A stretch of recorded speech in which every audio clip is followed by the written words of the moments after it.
사실 우리가 본문은 읽을 수 있는 제한이 있기 때문에 4장 34절에서 37절이지만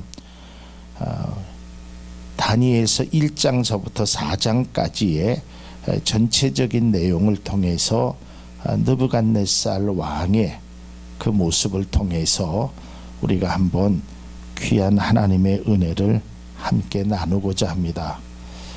예레미야 25장 9절에 보면 하나님께서 이 느부갓네살 왕에게 내 종이라고 말씀하십니다. 사실 하나님께서 내 종이라고는 많이 말씀하셨습니다.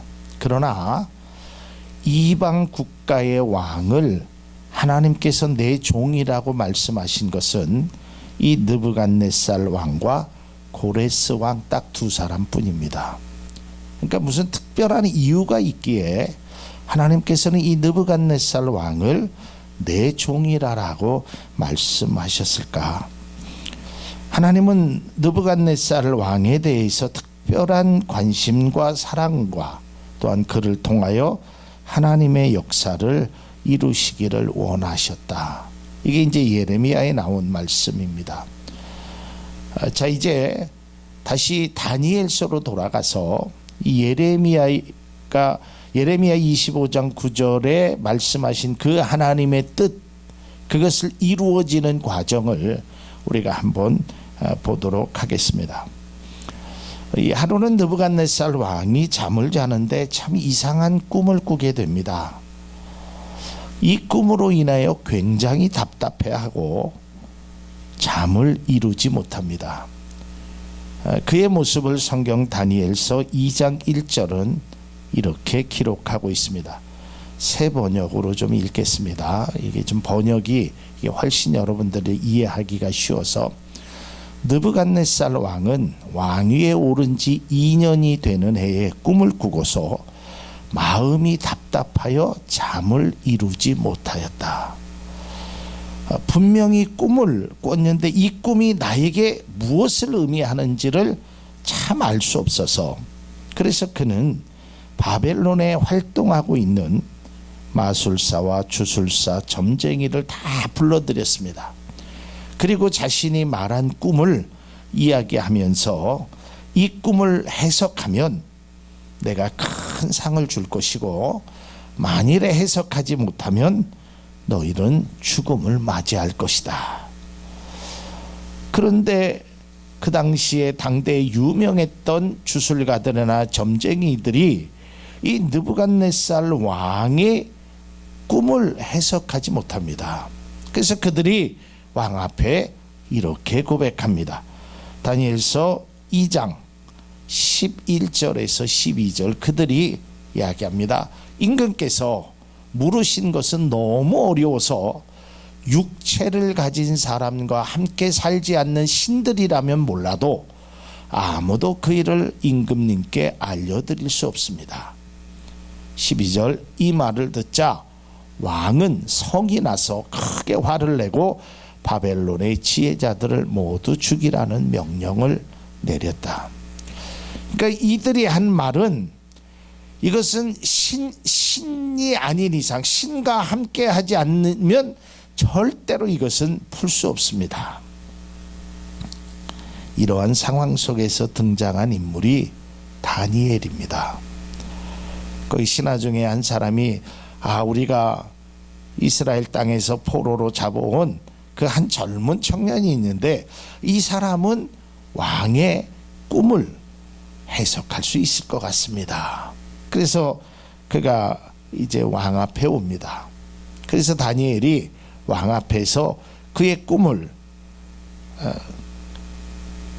어떻게 해석할 것인가 그 앞에서 당당하게 이렇게 이야기합니다.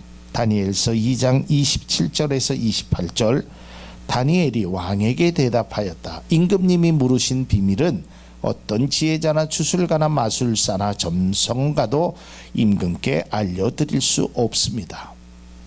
비밀을 알려주시는 분은 오직 하늘에 계시는 하나님뿐이십니다. 하나님은 느부갓네살 임금께 앞으로 일어날 일이 무엇이라는 것을 알려주셨습니다. 임금님의 꿈, 곧 임금님께서 침대에 누워 있을 때 머릿속에 나타난 환상은 이러합니다. 그리고 이제 꿈을 해석해 줍니다. 아무도 하지 못했던, 누구도 접근조차 하지 못했던 그 꿈을 그가 풀어주게 됩니다. 자, 이 꿈의 해석을 듣고 느부갓네살이 정말 상상할 수 없는 놀라운 일을 행하게 됩니다. 그것이 바로 다니엘 2장 46절에서 47절. 이에 느부갓네살 왕이 이제 그 꿈을 듣는 것입니다. 해석을. 왕이 엎드려 다니엘에게 절합니다. 여러분, 느부갓네살 왕이 왕입니다. 왕이 포로로 잡혀온 젊은 다니엘에게 절을 합니다. 그리고 예물과 향품을 그에게 주게 합니다. 뿐만 아니라 47절에 이렇게 고백합니다. 왕이 대답하여 다니엘에게 이르되 너희의 하나님은 참으로 모든 신들의 신이요 모든 왕의 주제로시다. 내가 능히 이 은밀한 것을 나타냈으니 내 하나님은 또 은밀한 것을 나타내시라. 그러니까 하나님이 위대하다라는 것을, 최고라는 것을, 모든 신들의 신이라는 것을 그가 고백합니다. 느부갓네살 왕은 자신의 꿈을 명쾌하게 해석한 다니엘에게 절을 하고 큰 상을 주고, 또한 하나님께서 최고라고 그는 인정하는 고백을 합니다. 그는 자신의 꿈을 해석하는 다니엘의 능력이 하나님 앞에 하나님께서 주신 능력이라는 것을 그는 목격하게 됩니다. 느부갓네살 왕은 하나님의 능력을 보았습니다. 그리고 그 능력을 들었습니다. 그러나 그것을 듣고 보는 것이 그의 신앙에는 아무런 상관이 없었다는 것을 성경은 말하고 있습니다. 여러분, 누구도 할 수 없었던 자신의 꿈 해석을 다니엘이 했습니다. 참 기가 막히게. 오늘은 그 해석이 주제가 아니기 때문에 아무튼 다니엘의 입장에서는 번민해서 잠을 잘 수 없었는데 그 꿈을 해석해 주니까 너무 좋았습니다. 한편으로 너무 신기했습니다. 그래서 다니엘에게 절도 하고 상도 주고 그 하나님을 찬양했습니다. 그러나 달라지지는 않았습니다. 느부갓네살 왕은 다니엘의 요구대로 세 친구 사드락과 메삭과 아벳느고를 지방의 일을 다스리게 하고요, 다니엘은 왕궁에 있게는 합니다. 그러나 그의 신앙은 전혀 달라지지 않았습니다. 다니엘서 3장은 이렇게 시작합니다. 3장 1절 상반절에 보면 느부갓네살 왕이 금으로 신상을 만들었다. 여러분, 2장 마지막 절에 야, 너희 하나님은 정말 최고다. 너희 하나님은 은밀한 것까지 다 아시는 분이라고, 최고라고 그 다니엘 앞에서 하나님을 고백하고 하나님의 그 귀한 능력을 통해서 지혜로 말하는 다니엘의 이야기를 들었음에도 불구하고 그는 끝나자마자 금으로 자신의 신상을 만듭니다. 그리고 뿐만 아니라 금신상에 절하지 않는 자는 누구든지 불 속에 집어넣을 거라는 왕의 명령을 내립니다. 그래서 결국은 다니엘의 세 친구가 자신의 금신상에 절하지 않는다는 이유로 극렬히 타는 불 앞에 그들을 잡아옵니다. 그리고 그들에게 이렇게 얘기합니다. 다니엘서 3장 14절에 느부갓네살이 그들에게 물어 이르되 사드락 메삭 아벳느고야, 너희가 내 신을 섬기지 아니하면 내가 세운 금신상에 절하지 아니한다 하니 사실이냐? 그러니까 그들이 사실이라고 얘기합니다. 여러분, 이 느부갓네살 왕이 앞서 보았지만 자신의 꿈을 해석하는 것을 들었습니다. 그리고 그 해석하는 과정 속에서 하나님의 그 능력이 임함을 그는 보았습니다. 그리고 하나님을 찬양하고 하나님을 인정하고 심지어는 왕으로서 대단한 일을 행합니다. 다니엘에게 절도합니다. 그런데 예전의 모습은 온데간데 없고 오히려 하나님의 그 백성을 핍박합니다. 그리고 그들을 불에 넣으라고 명령을 합니다.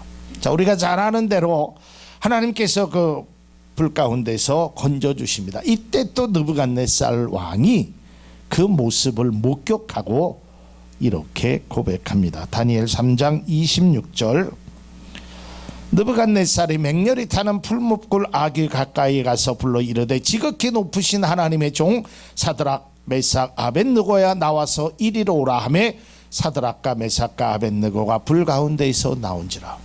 그가 이렇게 얘기합니다. 지극히 높으신 하나님의 종. 뿐만 아니라 그들은 그 모습을 목격하고 그 극렬히 타는 그 불 속에서 건져주신 하나님의 능력을 바라보고 그는 신하들에게 이렇게 선포합니다. 다니엘 3장 29절에 그러므로 내가 이제 조서를 내리노니 각 백성과 각 나라와 각 언어를 말하는 자가 모두 사드락과 메삭과 아벳느고의 하나님께 경솔히 말하거든 그 몸을 쪼개고 그 집을 거름토로 삼을지니 이는 이같이 사람을 구원할 다른 신이 없음이니라 하더라. 굉장히 신앙적으로 보면 아주 멋진 고백을 합니다. 왜냐하면 눈으로 보았기 때문에 그렇습니다. 앞서 다니엘이 그 꿈의 해석을 한 것은 귀로 듣고 그저 아주 좀 선명하게 눈으로 보지는 못했습니다. 그러나 분명히 풀무불 가운데 3명을 넣는데 느부갓네살 왕이 그 불을 보니까 거기에는 3명이 아니라 4명이 있는 것을 봅니다. 그리고 불에 타야 당연한 것인데 타지 않습니다. 그래서 하나님의 살아계심과 하나님의 능력을, 그래서 이 같은 하나님의 능력은 이 세상에서 아무 신도 없다, 이것은 하나님밖에 없다라고 그는 고백을 하게 되는 것입니다. 이방 국가의 왕으로서 하나님의 존재를 안다라는 것도 의미심장한 일이지만 그의 능력을 찬송한다라는 것은 굉장한 것입니다. 그리고 백성들에게 다시금 이렇게 선포합니다. 다니엘서 4장 2절에 새 번역에 보면 가장 높으신 하나님이 나에게 보이신 표적과 기적을, 그러니까 자기에게 느부갓네살에게 보이신 기적을 백성에게 기꺼이 알리고자 한다. 이제는 자기에게 보여준 표적과 기적을 다른 나의 백성들에게 알리고자 한다. 자, 우리가 첫 번째는 그저 귀로만 들었습니다. 다니엘이 말한 것을, 그러니까 조금 한 번 정도 변하지 않을 수가 있다고 생각할 수도 있습니다. 자, 이제 두 번째로는 풀무불 가운데서, 그 극렬히 타는 불 가운데서 건져주신 하나님의 능력을 보았고 그 하나님의 표적과 기적을 백성에게 기꺼이 알리겠다고 선포도 했습니다. 그러면 이제 왕이 변했을까요? 왕이 이제 하나님의 뜻하신 대로 살아갔을까요? 그 왕이 두 번째 꿈을 꾸게 됩니다. 근데 그 꿈으로 인하여 예전처럼 또 두려워하고 잠을 이루지 못합니다.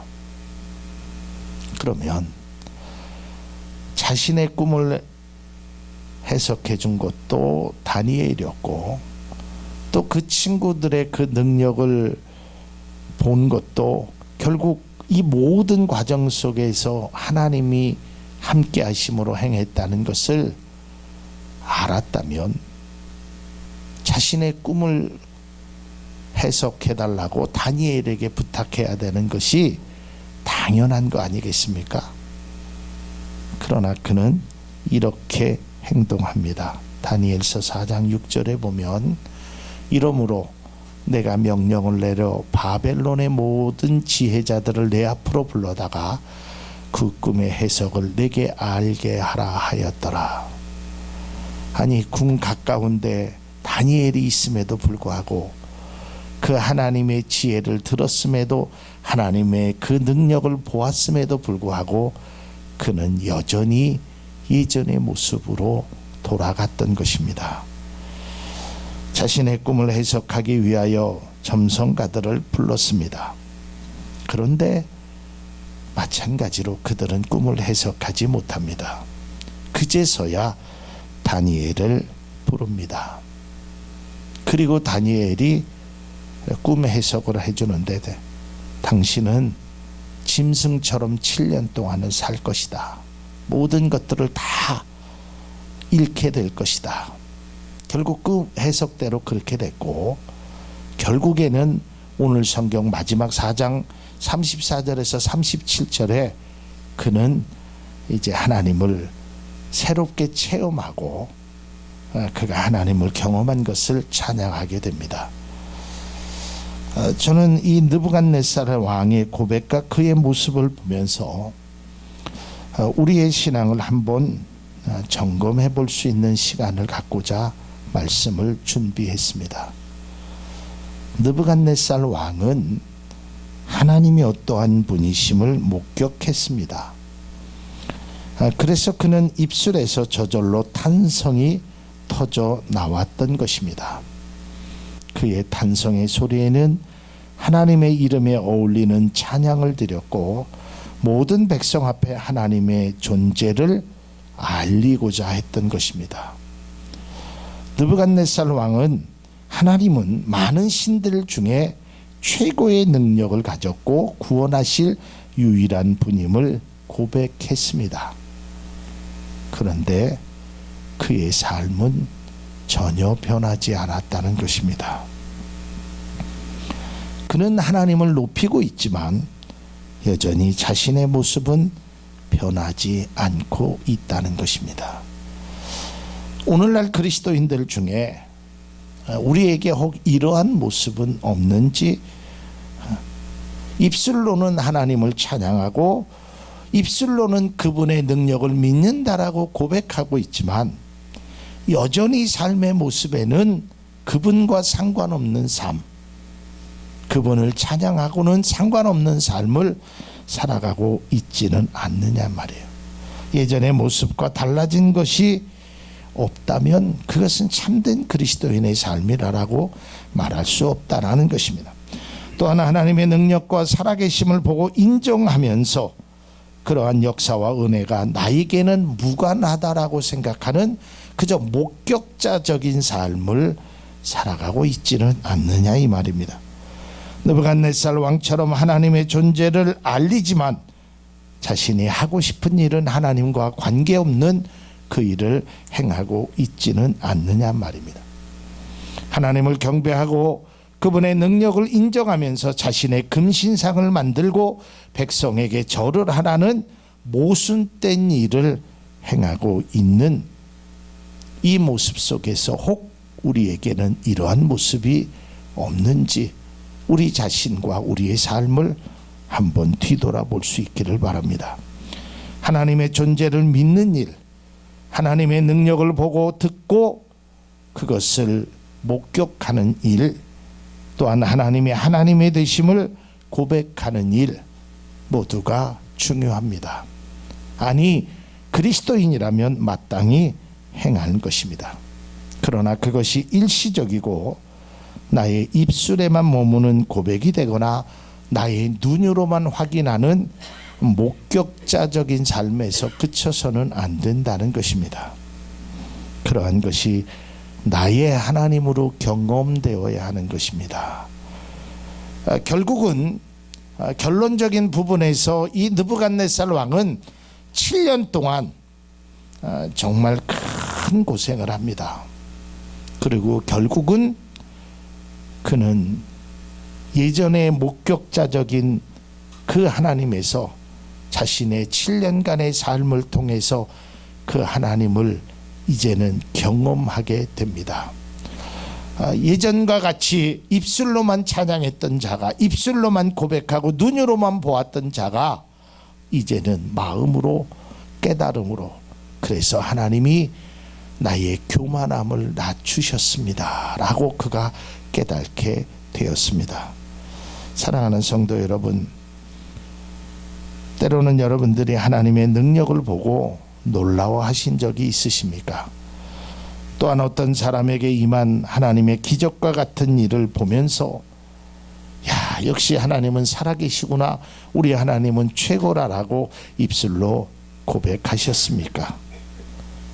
그러나 삶에는 여전히 나의 생각과 나의 방법으로 살아가고 있으면 안 되는 것입니다.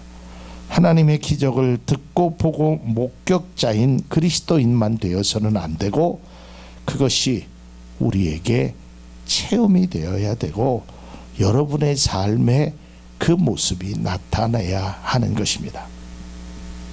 다음 자막을 한번 띄워주시면, 여러분, 신앙은요, 우리가 마음의 위로나 평안을 얻기 위함만이 아닙니다. 물론 신앙을 통하여 우리의 마음과 위로와 평안을 얻습니다. 그러나 거기에만 머물러 있으면 꿈 때문에 잠을 자지 못했던 느부갓네살 왕이 하나님 때문에 잠을 잘 수 있었습니다. 그러나 그의 삶은 달라지지 않았습니다. 우리는 그저 마음의 평안을 얻기 위함 뿐만 아니라 정말 믿음 가운데 때로는 골고다의 십자가도 가야 되는 일도 있고, 때로는 행복하고 즐거울 때도 있으며 하나님과 함께하는 삶을 살아야 하는 것입니다. 또한 두 번째로, 믿음 생활은 하나님의 존재를 알기에 두렵게 하는 것이 아닙니다. 그냥 아는 것으로 끝나는 것이 아닙니다. 입술로는 하나님이 무섭고 하나님의 존재가 두렵다고 하면서 나의 삶은 전혀 하나님과 상관없는 삶을 살아가서는 그것은 참된 믿음 생활이 아닌 것입니다. 세 번째로, 찬양은 기쁨을 얻기 위해 부르는 노래가 아닙니다. 이것은 정말 하나님을 찬양하고 하나님 앞에 나의 몸과 마음과 나의 영혼이 하나님 앞에 드리는 삶의 고백이 되어야 되는 것이지, 그저 즐거움을 얻기 위해서, 기쁨을 얻기 위해서, 때로는 나의 감정을 동화하기 위해서 드리는 노래가 되어서는 안 되는 것입니다. 또한 네 번째, 기도는 일방적인 나의 고통을 외치는 것이 아니라는 것입니다. 하나님 앞에 이것만 주세요 주세요라는 기도, 물론 그 기도가 나쁘다는 것이 아닙니다. 행해야 됩니다. 그러나 우리의 기도는 주세요 주세요만 아니라 하나님 할게요 할게요라는 그런 믿음의 기도도 드릴 수 있기를 바랍니다. 그리고 제가 여기에 쓰진 않았지만, 여러분, 주일 예배는 주일날 드리는 11시에서 12시 만의 예배가 전부가 아니라는 것입니다. 이 주일 예배는 우리의 삶이 월요일부터 토요일까지 우리의 삶의 전체를 하나님 앞에 올려드리는 귀한 예배가 되어야 되는 것입니다. 살아계신 하나님의 능력을 직접 목격하고 여전히 자신의 삶을 고집하며 살았던 느부갓네살 왕은 두 번째 꿈의 해석대로 7년 동안 극심한 어려움을 겪고 나서 그는 이제 하나님을 경험하게 됩니다. 그리고 그는 이렇게 고백합니다. 4장 37절에 오늘 본문 말씀입니다. 그러므로 지금 나 느부갓네살은 하나님의 왕을 찬양하며 칭송하며 경배하노니. 여기까지는 예전과 비슷할지 모릅니다. 그러나 그 다음에 보니까 그의 일이 다 진실하고 그의 행하심이 의로우심으로 교만하게 행하는 자를 그가 능히 낮추셨다. 이게 자기의 고백이 되었습니다. 이제는 귀로 듣고 눈으로 보는 목격자의 삶에서 이제는 마음으로 주님을 만났다는 것입니다. 주님을 경험했다라는 것입니다. 그 사랑을 느꼈다는 것입니다. 그래서 그는 마지막에 위대한 고백을 행하는 것입니다.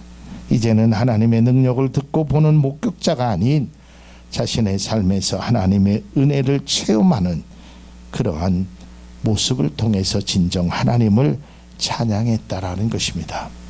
사랑하는 성도 여러분, 우리의 신앙이 여전히 목격자처럼 보고 들은 것으로만 여겨지면 안 되는 것입니다. 하나님의 은혜를 내가 직접 경험하고 그 사랑을 깨달아 진정한 하나님의 자녀로 삶을 살아가는 그리스도인이 여기 계신 모든 분들의 모습이 되기를 기원합니다.